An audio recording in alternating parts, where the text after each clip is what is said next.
time. Well, good morning again, everyone. Hello. Hello.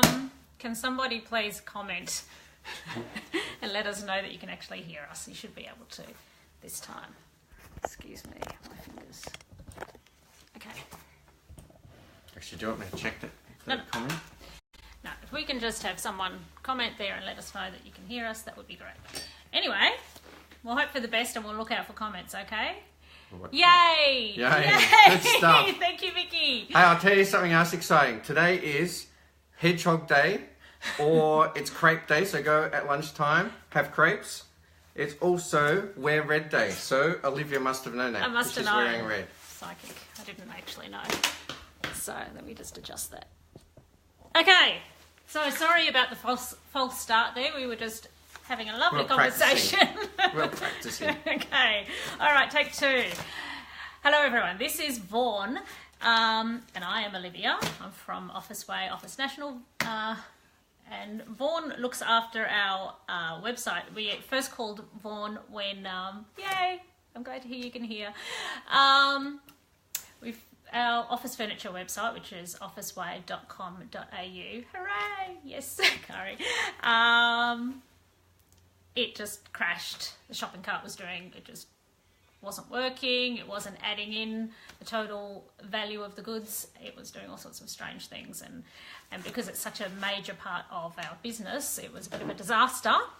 And so we were looking for someone to help us, and we got onto Vaughn, who fixed it within a day. Within a day. Yay! I love fixing problems. And we were so impressed. I had been toying with the idea of updating the website, and we were really impressed with your work, and we said, let's do it. And we gave Vaughn the job of completely revamping our officeway.com.au website from the ground up, completely refreshed it. And Vicky can tell you, Vicky, you can confirm this. We were chatting yesterday. Yesterday, tomorrow. You could check for the tomorrow too. Yeah. We were looking at the figures, and the office furniture sales have gone really, really well, and we put that down to the website being so good. So thank you. And also, it was a good project. yeah, we're pretty proud of it. And the other thing that you do is help us out with SEO, which is search engine optimization.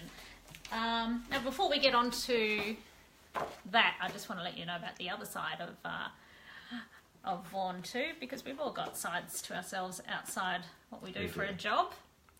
And I'm going to show this picture. That's Vaughn, aka the Relay Man. There he is with some lovely ladies doing Zumba. I did Zumba too, but I'm not normally very good at Zumba, but Relay Man's good at Zumba, so yeah, that was fun. Vaughn is, we could go on all day about that, because I know that's a huge passion, is to volunteer and help out the Cancer Council, and that's part of the fundraising. Office Way website has caused a massive increase in sales. Yes.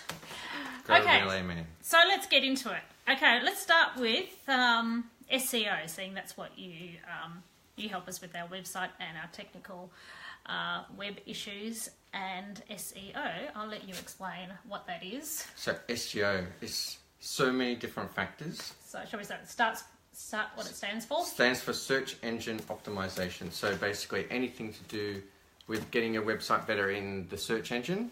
And there's two types of SEO. There's on-site SEO, which is things that you can do on your website.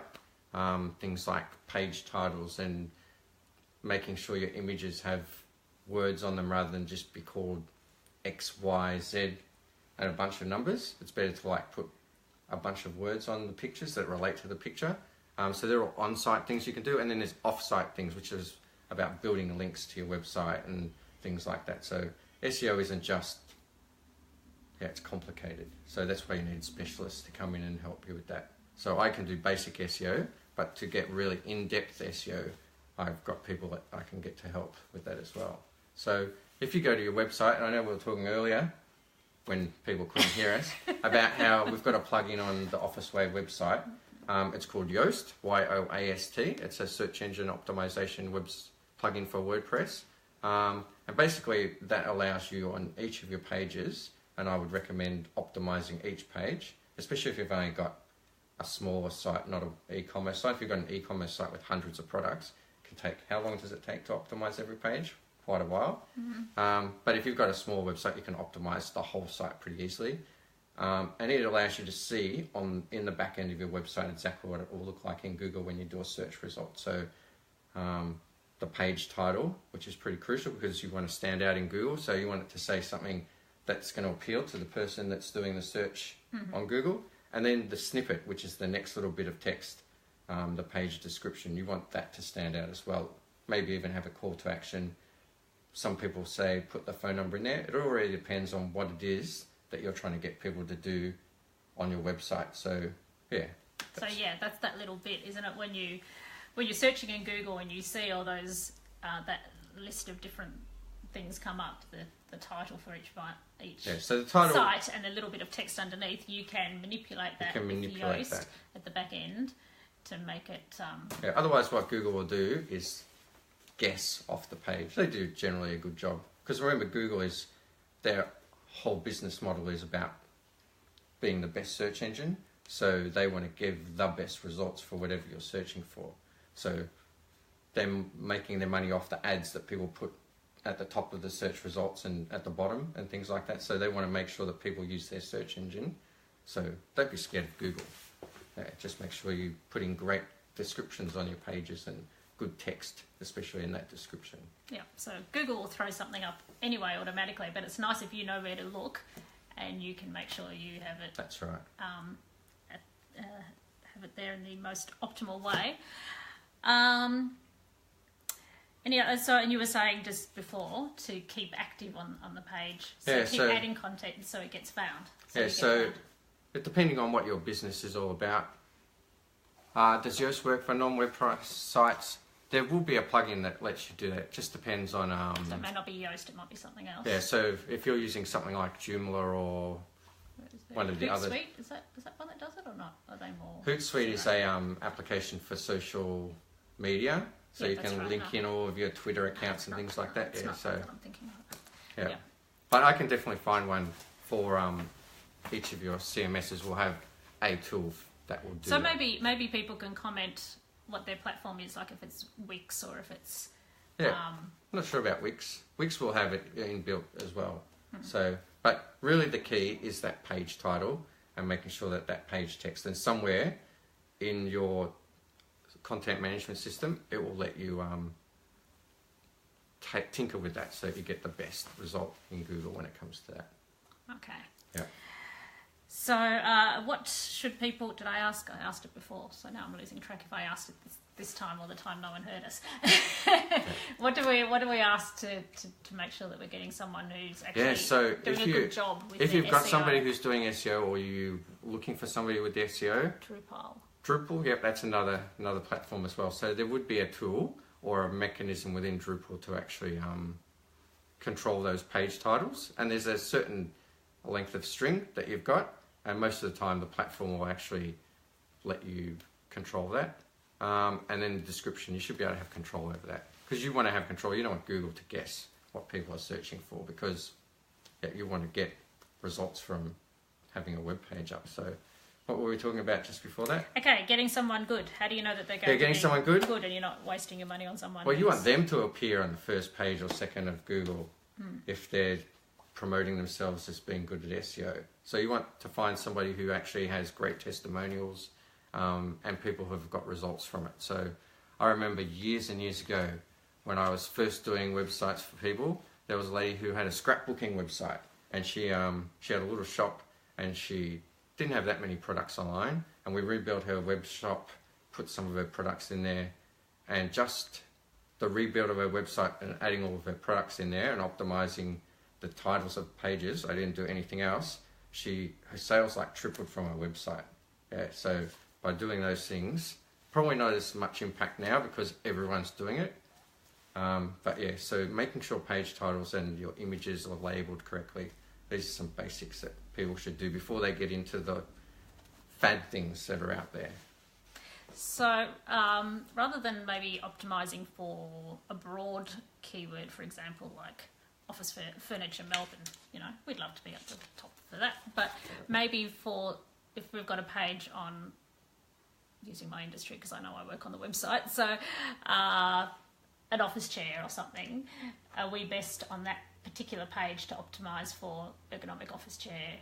Yeah, so if whatever that page or that product is, you should optimise for that product or that page, especially if you're doing a shopping cart, because when somebody's searching for a specific type of chair, you want yours to come up on the front page of Google.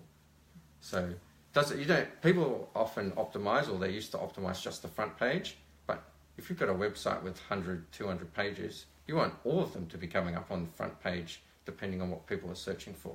So if someone's searching for, hi Jeff, if someone is searching for example, it's HR stuff and stuff, or they're looking, they might have a page on a particular staff issue. So instead of just the broad,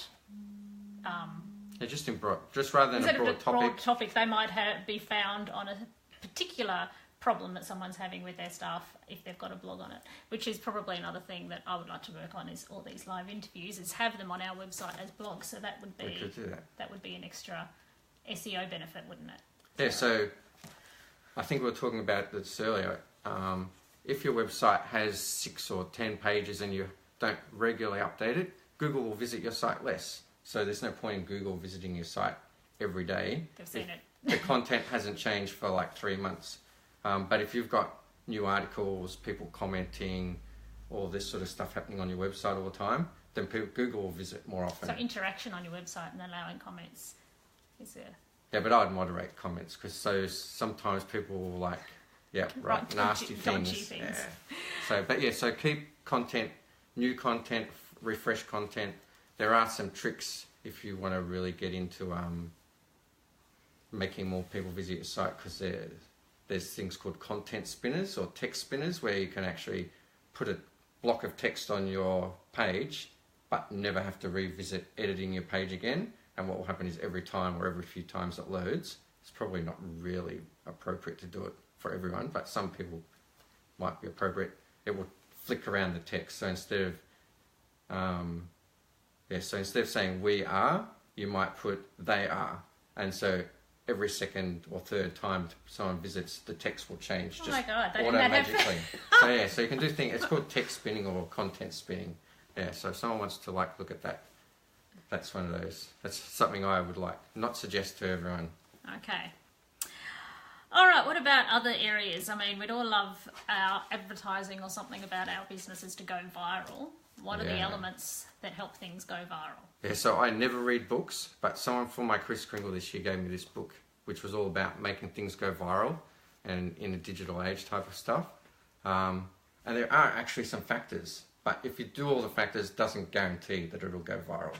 But one of the things on there was, what was the first one I explained earlier? Was stories. So telling a story is better than just a tagline. So we remember some people like Amy because of Rhonda and Katut, and we remember the Meerkats because of Alexander, and we remember Captain Risky is the insurance company. So they tell a story through their advertising. And sometimes at Christmas you'll see Apple or Telstra put together one of those really nice ads where basically it takes you till the end before you know what company it is. But what they're hoping is that you'll engage with that whole story and get a feel for what their company's about through that story, and that you'll stay obviously till the end to see who it is that's advertising that. So stories is one of those factors. So it takes a lot of imagination then, doesn't it?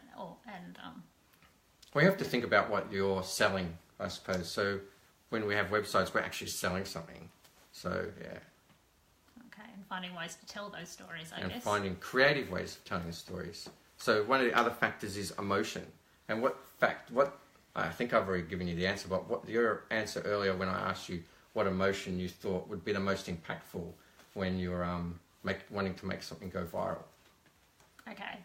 Yes, you asked me before. I think you said and I said humour. Humour, a lot of the that's funny right. ones go. She said humour, but it's not humour. I would suggest that it's awe.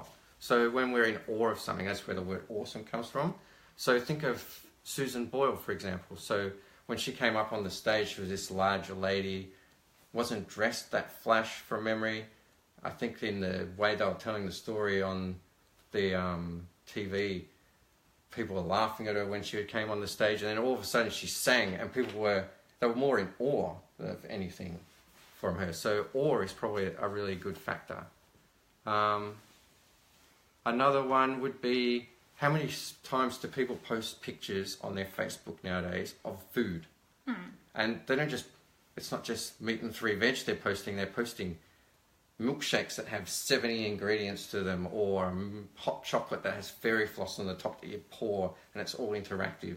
So these things they're awesome, and that's why people share them. So it's about awe, I think, more than anything, that emotion of awe. If you can make people go, wow, look at that. Yeah. And so Susan Boyle was also the story of Susan Boyle. So if it adds the story and the emotion together. I notice that all the time. Being a singer, I notice that those ones that have impact on these X Factor shows and things like that. I love Susan Boyle. I think she's got a gorgeous, gorgeous voice, and I love listening to her.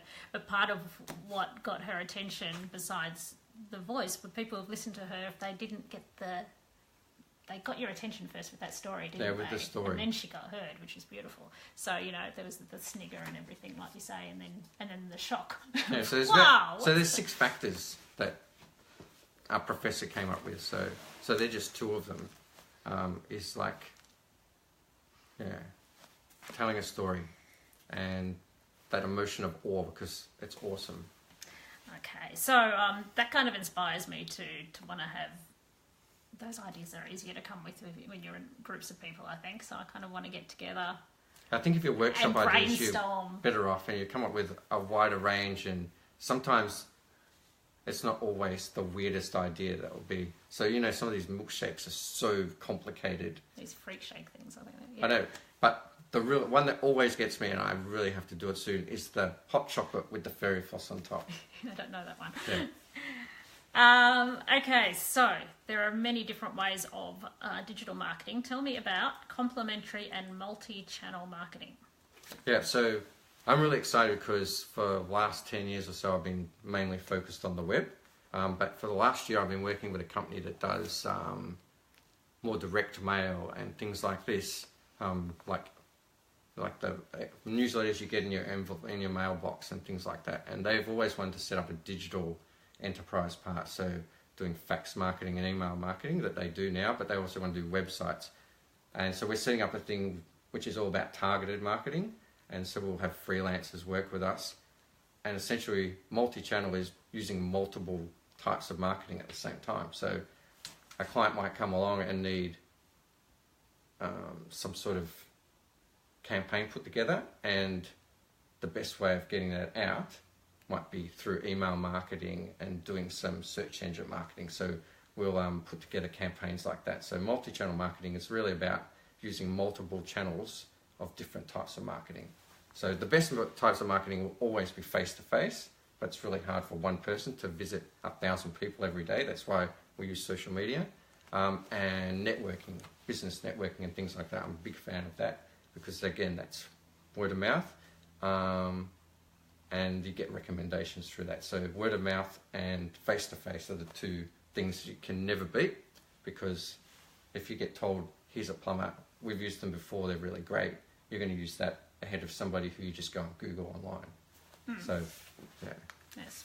People ask for recommendations all the time. It's that trust. Well, this is a question I had, and I've been asking people all week, or for the last couple of weeks actually, is when somebody rings you and it's a new customer, what do you ask them where they heard about you? We have at certain times done that, and then it falls away.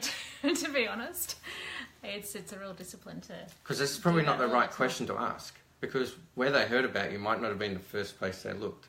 So, where did you first start looking for somebody like me? Is probably the better question to ask. So, because where they first looked, isn't that where you want to be actually advertising and marketing yourself, rather than on Facebook, which was the 3rd place they looked? You want to be at that first place they looked, which might not be on Google. So now we've got all these groups on Facebook, and there's a recommend feature on Facebook now. You might find when you ask the people who come, a whole percentage, a bigger percentage is using a different channel than you actually imagine they are.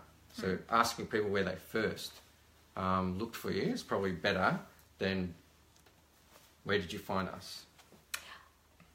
Right, I wonder whether people will be able to tell us if they're watching us on a mobile device or a computer at the moment. Now, how about a thumbs up for a mobile device and a heart for a computer? Will this work? I'm not seeing any. I'm not seeing any love, guys. That's all right. Never mind. But obviously, like, people are using mobile devices more and more. But we still have our computers. A heart computer. A heart. Someone on their PC. Thank you. Oh, multiple hearts. Oh, what do we got? Oh, a lot. I think they're like... Everyone's on the PC. Okay, so how do you make sure... Oh, I love seeing that. That just feels lovely seeing all those hearts. A mobile with headphones in, that's good too. Good one, Tanya. Okay, so how do we make sure that we're optimised for both? You definitely need to be optimised for both. There's some people will say you need to optimize your website for mobile and then build it for a desktop. I sort of build websites the other way around, but you definitely need to make sure that it doesn't just work on a desktop PC, but it works on a laptop, it works on a notebook, it works on a mobile, it works on an iPad. So you need to make sure all of these things are covered. And a good web designer or a developer should be able to build a website primarily using either a foundation-based framework or another one called Bootstrap, where you can actually build a website in columns so that when you go to a smaller device, imagine your website is built with blocks, it can like move around and the boxes fit better on a mobile device. Yeah. So there is a way, and what I might do is put a link later to show people how I found it. There's definitely, you can do it on Chrome and you can definitely do it in Firefox, where you can actually, without leaving your desktop, click a button or two and see what your website will look like on different devices. Yeah, you showed me that first when you were working on our website. I think it's in on Google Chrome. It was in Developers Tools or something. Yeah, so you inspect an element and then it's really easy to do, and it's really easy to then look around what your website will look like rather than having to go and find 20 different devices. Yeah, you can see it all on your desktop screen. Yep. It just shows you. And then if your web developer is telling you, oh yeah, it's really mobile friendly and it's really good, you can actually go, well, it doesn't actually look that when I do it using this tool. Isn't there also, that reminds me, there's some sort of Google thing where they test how, there's some Google site somewhere. Yeah, so there's lots of Google tools. There's a Google site where they test your website, I think.